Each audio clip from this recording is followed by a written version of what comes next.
Soon after I began this project, I found a solitary beer can. I looked for more but didn't find one. So I said at the time that I thought maybe a solitary hunter or hiker had stopped here to sit on a rock and enjoy the same view that I was enjoying. But then toward the end of the project, I found another beer can, the same vintage and the same brand, tossed over the boulder. So maybe there was a couple. And if there was a couple, I hope they enjoyed the view as much as we are.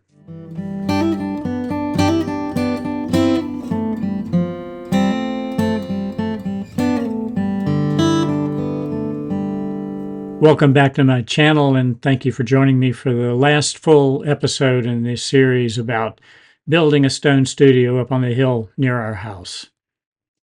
Now, I'm not an electrician, but I feel competent to do a basic wiring job like I need in this little studio, something that will not be on the grid. It'll be powered exclusively by a battery.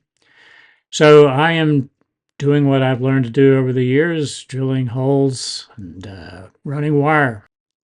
I'm using a 5/8 inch bit, in case you're curious. Most people use 3/4 inch bits, but I only plan to run one wire through these holes.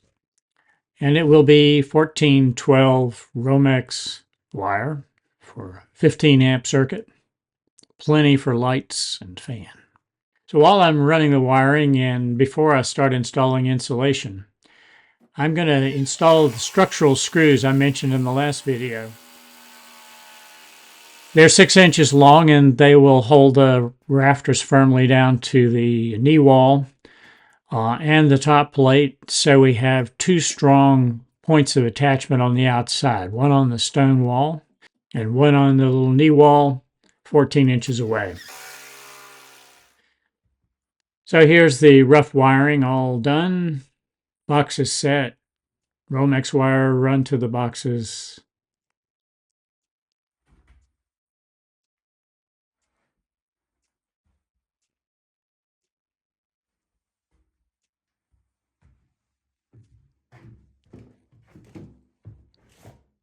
This circuit will end with an outdoor outlet, which is a GFCI outlet. I didn't need it to protect the whole circuit, so I made it last. I wired for a fan and also for LED cove lights, which will run on either side.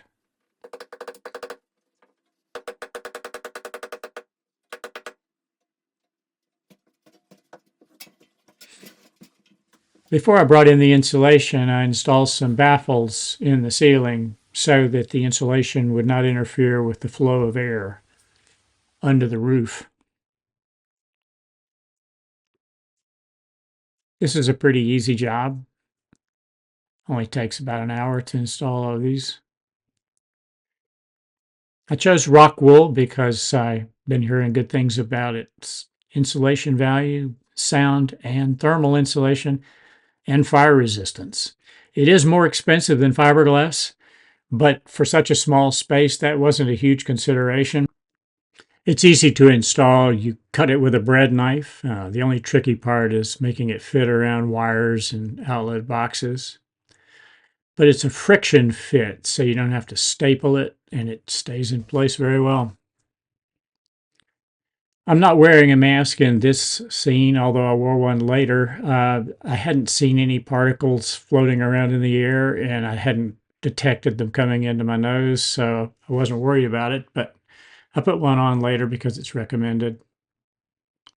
The stuff is not as itchy and irritating on your skin as fiberglass can be, but I did wear long sleeves because if the rock wool rubs back and forth against your skin, it will create a rash just from friction.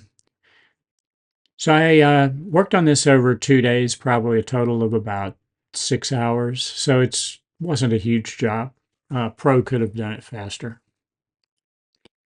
One of the advantages of rock wool that I didn't mention earlier is that it's hydrophilic. It repels water. That's important to me because in a humid environment, I don't want the insulation to retain moisture and rot the wood frame. I used a laser level to set the height of the first board of shiplap because I wanted some space between the floor and the first board.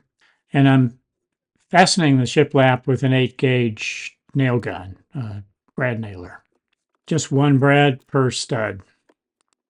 And then I just had to cut out around the outlet boxes. It was the only thing that slowed me down. Otherwise, this would have gone really fast.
With the shiplap done, I was ready to do the ceiling, and I got some help from my friend Larry and his brother.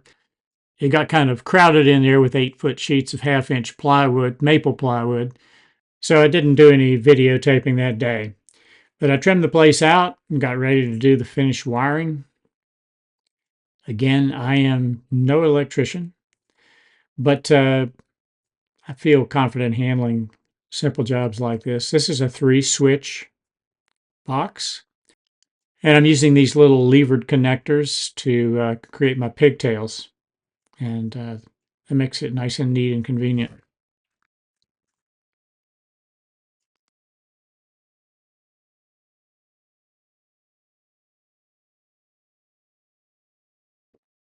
This may be something that you're not used to seeing on a wiring job. I'm installing the kind of inlets that are sold to get electricity into RVs. And I just installed them using round hole cover plates. And this is how I'll plug in my electric generator, my Jackery battery pack, to provide electricity when I'm using the studio. There are two because I have two circuits, basically. One with 12 2-wire, that's the one on the left, and then one with 14 2-wire, that's the one on the right, and that will cover all my lights and regular outlets. But I wanted the 20 amp capacity in case I put a little heater in here sometime, or a microwave oven or something. Installing fans is no fun, but this one wasn't any harder than any of the others. It took me a couple hours, get all the pieces put together right. But the scale of it works well in the studio, I think. I don't know why all these smaller fans come in cages, but I kind of like the caged look, so I won't complain. Flooring is something that seems to get people all stirred up. There's a lot of debate about it online, and I debated with myself quite a while before I chose this. This is what they call luxury vinyl plank, and it's a fairly expensive version of it because I have such a small space. I could afford to do the good stuff. I chose vinyl plank because this is an unheated, unair-conditioned space that will have pretty significant fluctuations in humidity and temperature, and anything made of wood would shrink and swell. The vinyl plank, this particular type of vinyl plank is not known to shrink and swell, and people use it in seasonal cabins, things that aren't heated, air-conditioned most of the year. It took me a while to figure out how to install the first row. You can see some pieces that I attached to the wall to serve as spacers because I did want some space. You're supposed to have a little space. And once I'd gotten that done, the first row straight, it was a pretty easy job. There's a little trick to getting the joints to fit together, but you learn it fast. The instructional videos recommend that you install the planks facing the already installed rows, but I turned around to do it the other way because that was a little easier for me in this crowded space.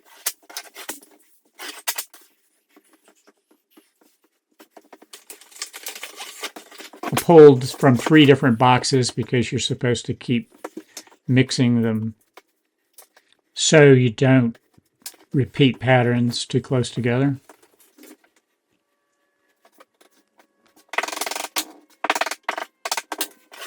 I started this job in the morning about 8 o'clock or 8:30, and you can see by the slant of the light coming into the windows, it's still morning and I'm almost finished. So it didn't take long to do this small space.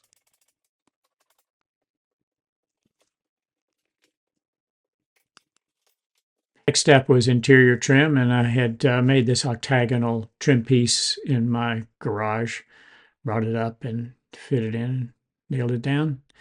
Did the rest of the trim and added baseboard. I kind of like the baseboard that I found at the big box store. It was 5 inches tall, but only 1/2 inch thick, so it didn't have that bulky look at the bottom. And finally, I've installed the light fixtures, one at the front door and the cove lights inside. So before I do the reveal for this project, let me go over some brief project costs.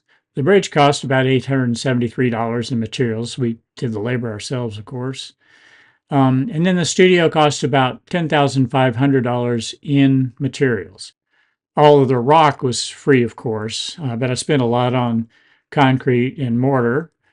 And then you can see some of the other costs. Not all of the costs are listed here. There are many others, but these are sort of the big numbers. The windows were about $1,300. The lumber and OSB sheathing. And I spent too much on flooring because I ordered too much. I had a whole box unopened and a third of another box left over because I overestimated how much material I would need. Otherwise, it would have been about $500. Now, don't list the electric tractor or the tools that I bought during the course of this project because I will use those for other things. The tractor will become my lawnmower and the tools will get use in the future, I'm sure. All of my tools always get used. So I didn't count those against the project. But tools specifically for this project that can't be used elsewhere, for example, the roller that I use to roll the zip tape, the laser level, I may not need that, although it might come in handy for hanging pictures and that kind of thing. Probably wouldn't have bought it if it hadn't been for this project. So what I counted in the total is tools that I had to replace because they wore out during the project, accessories for the tools, sandpaper, drill bits, and things like that. They are included in that $10,500 price. So some tools are covered. And speaking of tools and equipment, let me go through the things that I found most valuable on this job. Now, none of the companies who make these products have offered me anything, and I have no financial interest in them whatsoever. I'm just interested in letting you know what worked well for me on this particular job. Number 10 on the list would be Dickey work pants, which I found on clearance at a big box store, and man, are they great. They wash easily, they wear well, and I could not wear them out even with stonework. I did wear out a pair of boots, but they were old to begin with, so I replaced them with the same Timberland Pro boots that I had before. And they probably saved me some twisted ankles because they're nice and sturdy over rock and slippery surfaces. And this Porter Cable drill and driver set just does not wear out. I've had it for years on multiple projects, and it's taken a beating. And this Ryobi hand planer was a pleasant surprise. It was not expensive, but it worked just fine.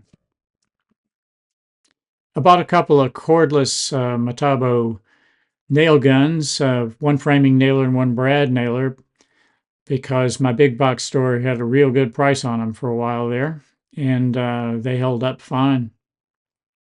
Not many jams. Same for this DeWalt roofing nailer, which saved us a lot of time. It's heavy, but it works great. But nothing matches this DeWalt rotary hammer drill. What a beast. Drills into granite. I used it to mix mortar or use it to plant bulbs. I don't know what it can't do. It's a terrific tool. My Jackery 2000 Pro battery system has been powering my chop saw and other tools and recharging my batteries on the job site for months, and it worked great. And it is working great powering the studio.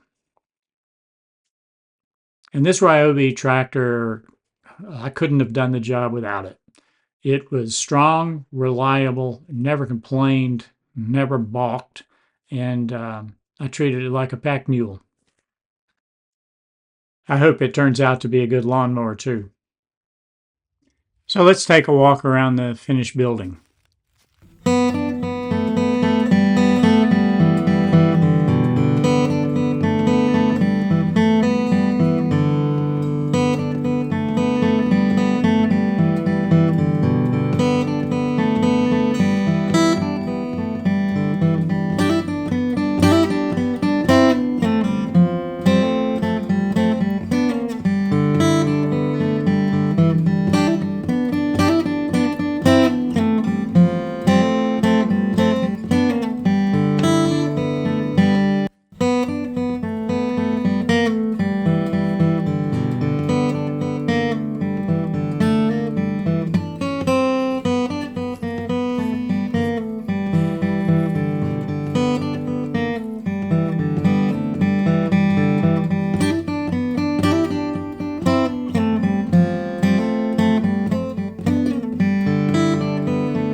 I used the place to edit this video. Mary Jane used it to do some editing of her own. And Felix kept us company. Then we invited the neighbors over to have a look and help us celebrate. And we talked about building with stone. It is like a puzzle, and it's like, you know how you get good at sorting through a pile of puzzle pieces. Oh yeah, That's what happens with rocks. I think so. You know you need a certain size and shape, and by the time you get to the stage where I was building this, you can sort of look around and say, that's the one I need right there. And it doesn't take that long, but it takes a while to learn how to do that. It's sort of sad to see this project end. I've really enjoyed it. But there will be other projects, and maybe I'll see you again along the way. Meanwhile, thanks for watching.